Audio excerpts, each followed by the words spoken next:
Kari Lake, good evening, Republican superstar. Welcome to the very first episode of The Late Show Live on GB News, broadcasting from America. Thank you for your company. Really appreciate it. We've had a rather interesting weekend. I went down to the southern border in Arizona. And the big question is for us Brits in the UK is, first of all, why can President Trump stop illegal migration pretty much in its tracks? And we can't in the UK. Just for some context, 50,000 illegal migrants crossing the channel in just 1 year since Labour took power. What's going on there? What's the difference? Well, we have a president who actually cares about our borders and our sovereignty as a country and cares about the citizens, the American citizens. And I hate to say it, but I don't think that's the case where you are. And we know that because under President Biden, we had something similar to what was happening in the UK, just unfettered, open borders, look the other way, federal agencies that just didn't care that we were being invaded, truly invaded. And President Trump did care. You know, when Biden was in office, they said, oh, we've got to have this very expensive piece of legislation and it's going to cost billions of dollars. And all we really needed was a new president who actually believed in borders. And with President Trump, we've seen just a massive change in policy. We went under the Biden administration from aiding and abetting terrorist cells and human smugglers and drug smugglers. Literally, the Biden administration was aiding the people who were smuggling human beings and drugs into our country and pouring illegals into our country. And now we have a president who said, no, enough is enough. We're shutting it down. We're going to use Border Patrol to stop people from crossing. We're going to come down and crack down hard on the smuggling cells and the drug cells. And we are not going to allow this country to be invaded. And it can happen quickly. I mean, it happened right away. President Trump solved the border crisis immediately because he stopped the policies of Joe Biden. And that's frankly what I believe many European nations need right now. Strong leaders who care about the sovereignty, the culture, and the people of their nations. And when you get that, you can solve this problem quickly. But then you have to realize that there's millions of people that have gotten in. And what do you do there? And with President Trump, we've got somebody who's bold enough to say, we got to do the right thing. And these people need to be repatriated back to their homeland. And America is the most generous country in the world. And most countries wouldn't give you a ticket back. They would say, get out and find your own way back. We're actually flying people out and we're deporting criminals as well, criminal aliens. So it's going to be a big job, but President Trump is up for the task and he's got these federal agencies working now to do what they're supposed to do, which is keep us safe. Yeah, I've seen the ICE commercials where you say, look, we'll give you $1,000 to go home, we'll put your flights on, and you can reapply legally. So it just shows the intent, you know, you're putting out government commercials. Kari, you mentioned about Joe Biden with all these excuses saying we can't do this because we need legislation or we need to go and make sure we're adhering to this law and so on. It sounds very similar to the UK where Prime Minister Keir Starmer says, oh, well, we have this one in, one out policy. We need to work with France. We need to maybe give more money to France. There's international law. Does it sound like the same old excuses that the Biden administration was rolling out? Oh, 100%. I mean, and if those excuses continue, England will cease to be England. And many people have already said that it is gone. People have said it's no longer England.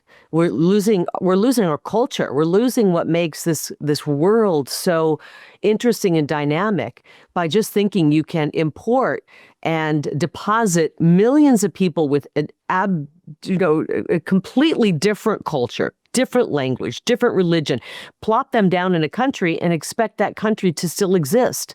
And the question we have to ask ourselves are, do we want to be, roughly 190 different nations around the globe with 190 unique peoples and cultures and languages? Or do we want to be one big blob where we've lost all of our culture, all of our language, our religion and such? And we have to be willing to stand up to the nasty ridicule that comes with it. Well, they call you every name in the book, Jenna. They call you, every phobic Nazi, bigot, Hitler, far right, fascist. Yes, exactly. And that's not the case at all. We just care about our people, our culture, our language. And I'm hoping that there's still time left to save England and Ireland and Scotland. So what happens? I mean, how would the fall of England affect America? I mean, you guys, I can see from being here, you guys want us to do well. You want us to get our mojo back. Why is it important for America, for Britain to find its mojo again? I mean, they're one of our closest allies, and we just for me personally, I'm not speaking on behalf of the government. I want to, like I said, and I said this on the campaign trail back when I was running. I just want to make sure that we're preserving the great nations of the world, and that doesn't mean that people living in impoverished countries, I want them to falter. I absolutely don't. I want to see strong leaders in every nation protecting the people, preserving their language, preserving their culture. It would be a terrible thing to watch the fall of Great Britain, of England. And I don't know what your future looks like, but I know that the leaders there have not shown the courage and the backbone needed to protect their citizens. And when you look at the population makeup now, because of all this unfettered immigration, you wonder if it can be pulled back from the abyss and how they should handle it. I focus on how President Trump has handled the situation here in America. We're safer now.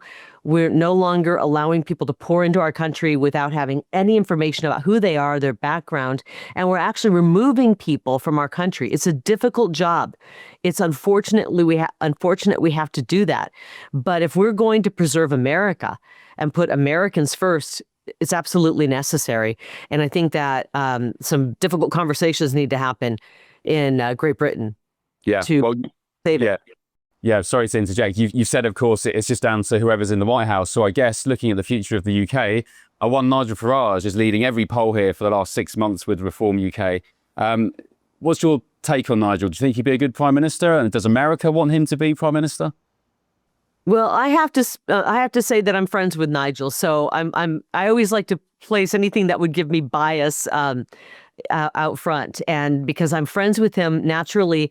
If I had a vote, that's who I would vote for. But I'm just speaking as an individual, not for the United States government. Sure. I'm speaking as an individual, and I think he would be great. I think he would put Great Britain first. But, is going to have to be somebody in order to pull you back from the abyss who cares about these issues, who says, look, we're no longer going to allow people to storm into our country, to break into our country, to take over our country. And I don't see that personally happening with your current leadership there. And so I think a change is needed. And basically what I'm seeing on the streets of the UK, when I saw, well, I don't know, I've heard many different estimates, up to 1 million people on the streets protesting. They want the freedom of speech back.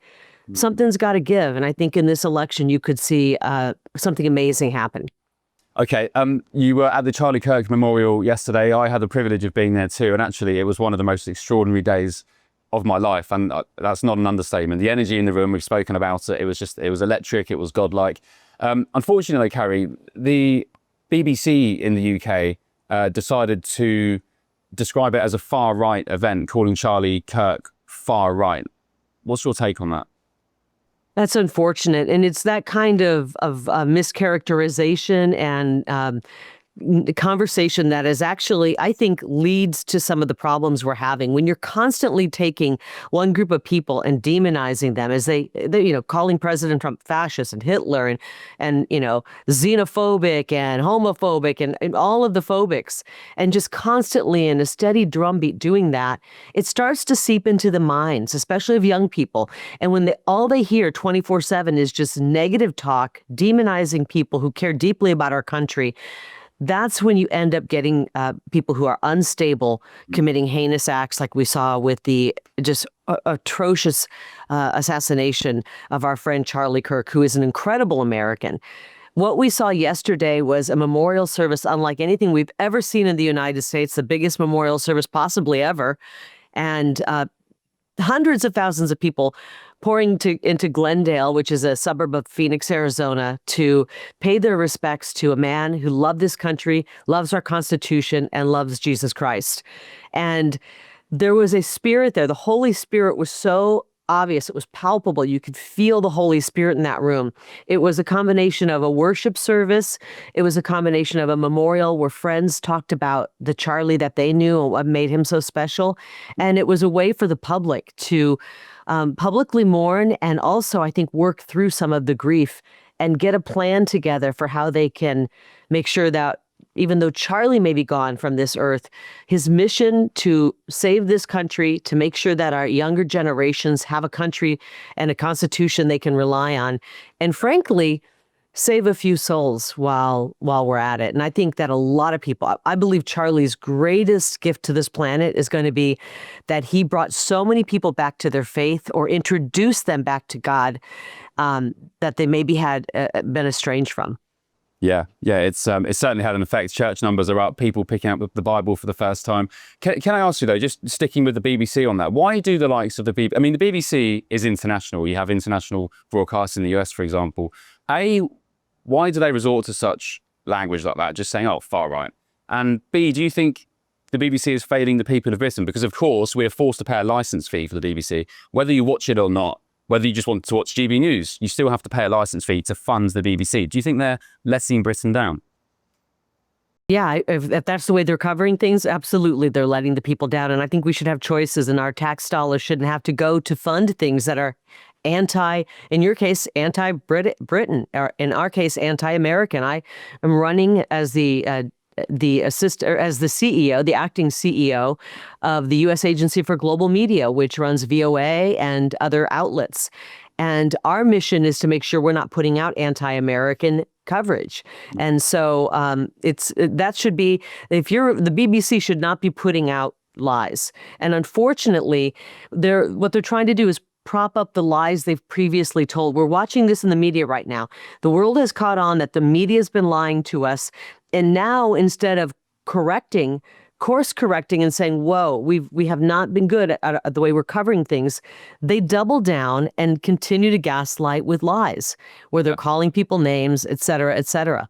And you can tell, because I will tell you this, in what we do, I get reports from our VOA staff on some of the coverage, and they're covering important events that the president's covering, and even events that are affecting when the president was visiting with the king. And the coverage is greater on our network than what the BBC is covering. It's like they don't want to cover anything that would make Donald Trump look good, because they've been castigating him for so long. If all of a sudden they cover something that makes him look good, then it shows the people they've been lying. There needs to be, for lack of a better term, a come to Jesus from the media, because they're literally lying so bad that the people can't stand them anymore. And you shouldn't have to pay for that. Well, thank heavens for GB News. You know, we're trying to course correct a little bit on that front. So can I just ask you, please, about, you mentioned the state visit from President Trump to the King. He also met Keir Starmer. What Keir Starmer did after President Trump left is recognize Palestine as a state. We're now going to have some sort of embassy-like building in the middle of London. Why did Keir Starmer wait for Trump to leave before doing that? And what do you make of that as an American, seeing Britain do that? I mean, it's a completely contradictory position. Well, I'm looking forward to hearing the president speak at the UN General Assembly this week, and I think he's going to address a lot of this, so I don't want to jump ahead of him on that. But I definitely think that world leaders, including Starmer, he knows that that President Trump will call you out if he disagrees with you. And many of them don't want to be called out by such a powerful leader. They don't want to be embarrassed, or possibly they might be ashamed of what they're doing, and they don't want to have anybody look at them and call them out publicly. And so I think there could be a level of that. I'm interested to see how the president will respond to all of this. We're seeing this more and more with other nations. I don't believe that that it's appropriate to leave Israel out to dry, hang them out to dry. And we have been a fierce ally of theirs, and vice versa.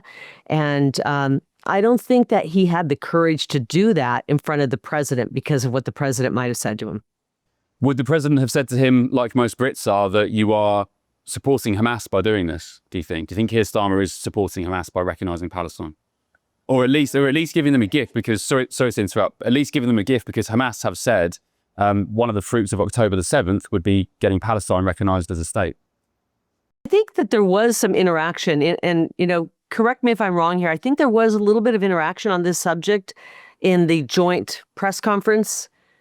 Am I right about that? President Trump, Keir Starmer said, we want a Palestine without Hamas in charge. And President Trump almost sarcastically kind of looked at him and laughed and patted him on the back. It was an extraordinary moment. But I just wonder if the whole Palestine recognition thing just exposes kind of how poles apart they are as two men. Because President Trump is very diplomatic. He's very polite to our prime minister in person. And I mean, do you think What do you think he thinks of Keir Starmer in private?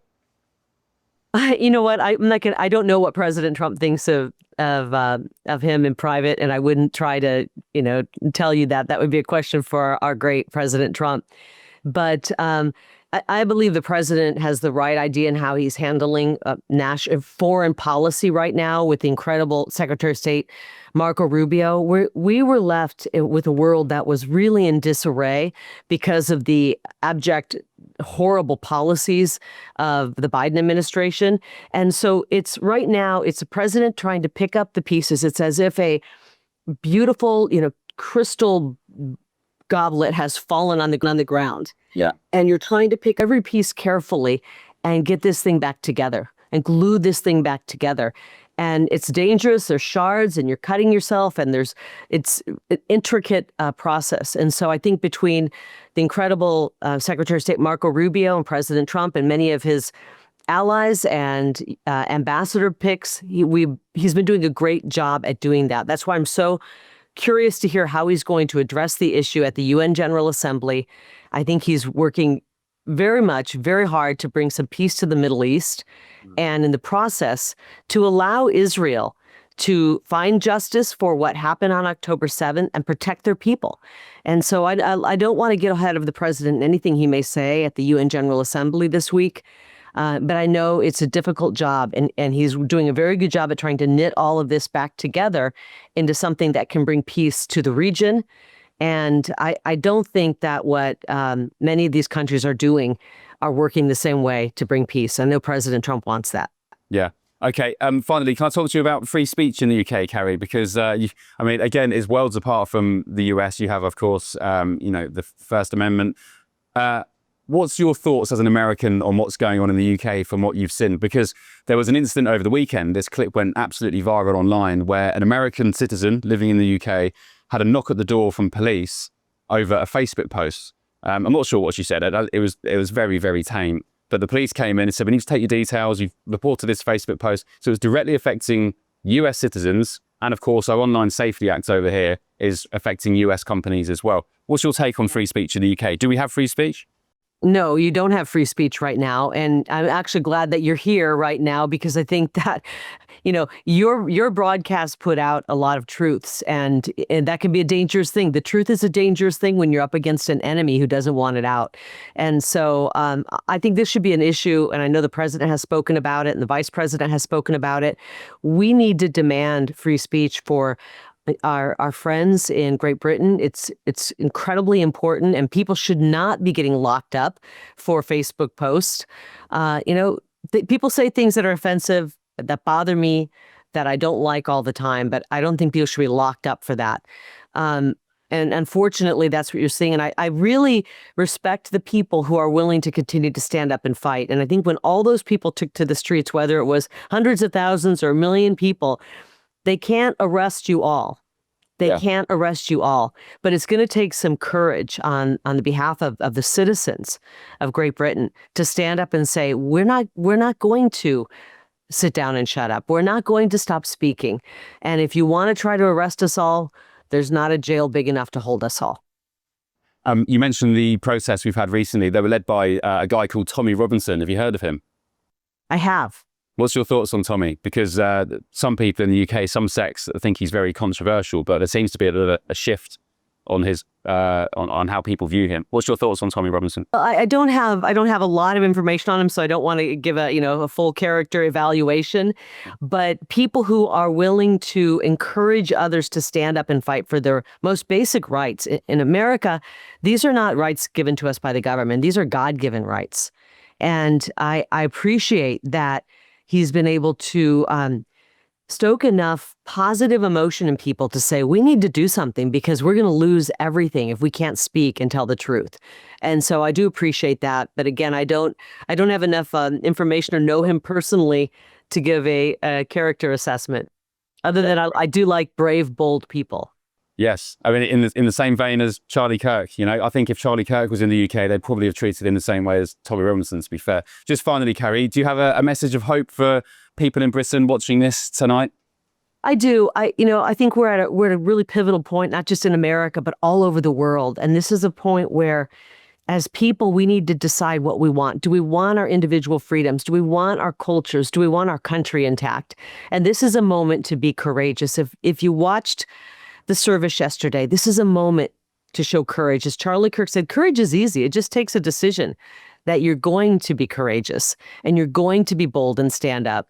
And so I just ask everybody, look into the eyes of your children, look into the eyes of this next generation, and ask yourself if the status quo is good or if there needs to be a change. And I think that everyone would agree that we need to step forward as people, unite and be bold to demand these freedoms and get out and vote. But I want to also add, because I'm an advocate for election integrity, and so many countries around the world, including in America, have elections that are just a train wreck. They're awful.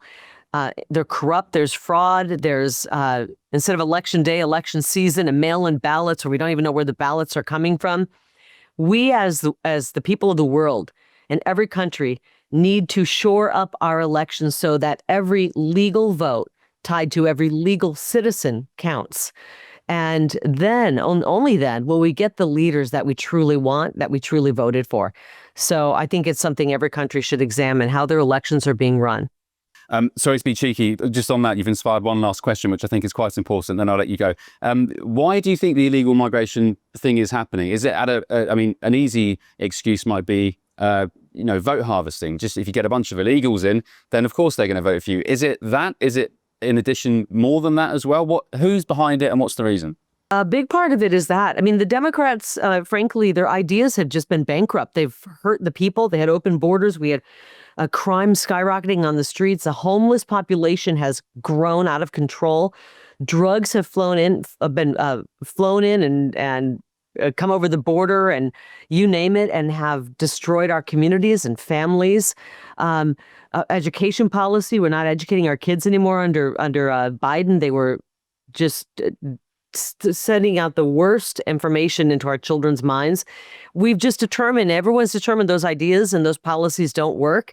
And so we want a big change. And I think that's what we're getting with this president. And I think that we've just proven that those policies are bankrupt. Yeah. Well, we're looking to you for inspiration. You're setting a good example. So we'll see how the next 4 years or so ends up in the UK. Kari, thank you for your time. You've been very generous. Really appreciate it. Thank you, Ben. God bless you. Hopefully see you soon.